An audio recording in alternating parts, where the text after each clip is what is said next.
A hard-fought win here in Oklahoma City. The Thunder outlast the Pelicans 104-95. After the game, our very own Nick Gallo got a chance to check in with Chet Holmgren. Let's listen in.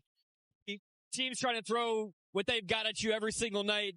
How do you guys manage just night after night to kind of fight through any of the distractions and just try to play the game the right way?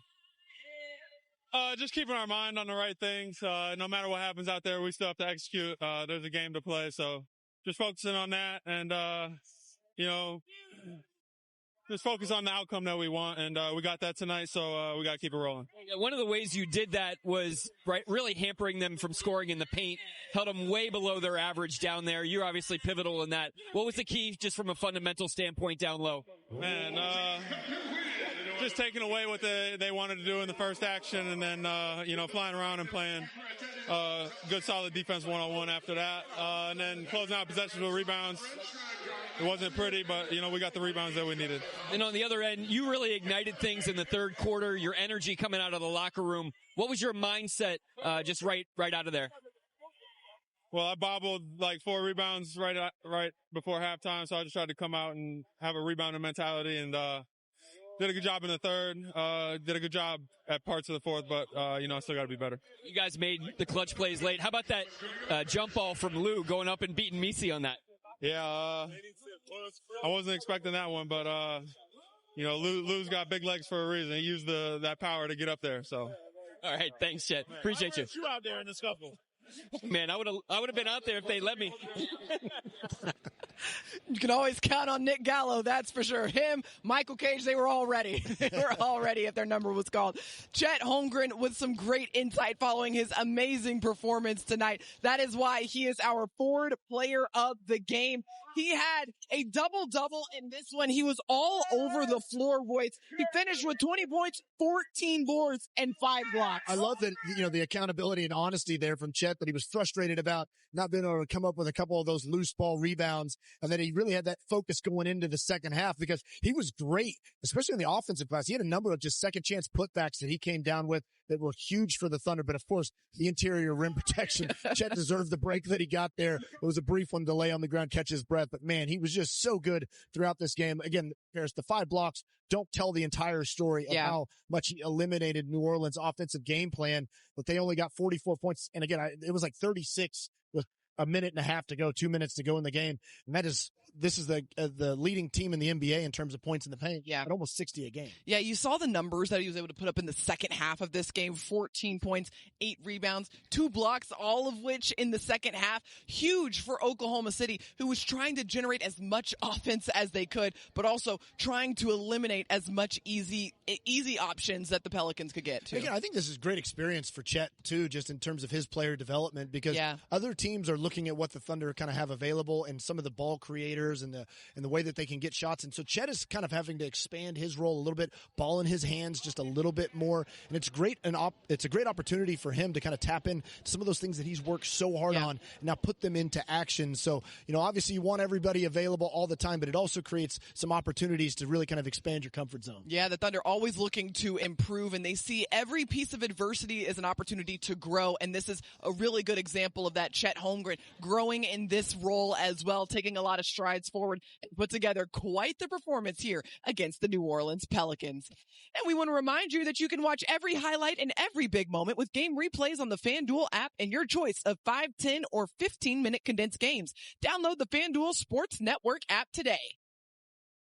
And stick with us here on Thunder Live. We'll get you all squared away for everything you need to know about the Thunder's next matchup, and it's out in Minneapolis as they square off against the Minnesota Timberwolves. We got your scouting report when we come back right after this.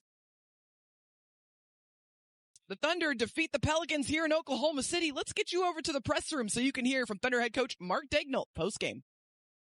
Mark, before the game, we talked about just trying to limit the Pelicans in the paint. You did that tonight. What was fundamentally sound about your team to make sure that happened? I just thought the execution of the game plan was good throughout the game. I mean, offensively, it wasn't our fastball, obviously, but the defense sustained throughout the course of the night. We did a great job of personnel recognition, knowing who their best shooters are, who the guys we can play off of a little bit. Obviously, Williamson is a huge emphasis against them. I thought we had him in a crowd. He had to earn his points.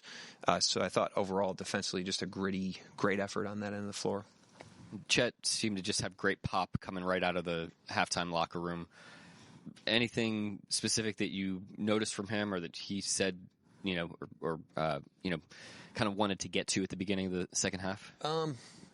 Yeah, I thought, we started with good energy there, and I thought the difference, we called a timeout late in the second. They made a run. We were up by 10 or so, and Dort got like a huge offensive rebound that led to, I think, a 3.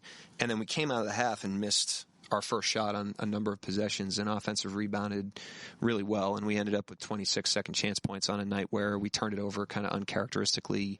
We didn't really have a free throw advantage or really have any other advantage. So if we don't offensive rebound like that, we don't win tonight. And so I thought the effort on the second chances of just going and getting the ball, a number of guys, including Chet, was really, really good. Obviously a slow start in that first quarter, but second quarter offense started to wake up. What do you feel like was the difference between the first and second quarter? Yeah, we were just sluggish to start. I actually really liked how we played on offense against Toronto. I thought we generated great shots. We moved the ball great. It just wasn't a great shot-making night. Tonight our process wasn't as clean. We just had to kind of gut out a win with defense, possession game, and like I said, the offensive rebounding. So it was hard to catch a rhythm for much of the night. We had a couple good plays, but it was just one we had to kind of crawl through the mud to win the game. Mark, what did you see there at the end after the buzzer, if anything? Yeah, two things on that. The first one is I thought good guys, good crew, but I thought they lost control of the game in the final minutes. I thought, that altercation at the end started well before that with the Bay, Jay Will situation. I thought they could have managed that cleaner. And then the second thing is I think that's a foul on Dort. And if it was, they should put a whistle on that play, regardless of the score and the time, because if they do that, everybody stops playing, and you can legislate the situation as you normally would. But because they didn't put a whistle on it, it's the end of the game. They can do nothing about it, and you end up with that situation. Obviously, we know Shai's ability to score the ball, but picking up early foul trouble and his ability to continue to score without tacking on anymore. Just what did you make of his processing in the second half? I thought he was really good. I thought he plays well with fouls. He's really smart there. And so he managed that pretty well. Wasn't a great shot-making night for him, but thought his floor game was good. His control was good. He stabilized us at some critical times. Obviously got it going a little bit in the third. So I thought he played an overall good game for a night that was kind of uncharacteristically not as efficient as he normally is. Isaiah Joe gets 7 points off the bench. How helpful is it to have a guy like that who can sort of just lift you out of some of these struggles and sort of like mud fights with just singular scoring? Yeah, I thought he was big. Yeah, we got contributions from everybody. Dort hit some big ones.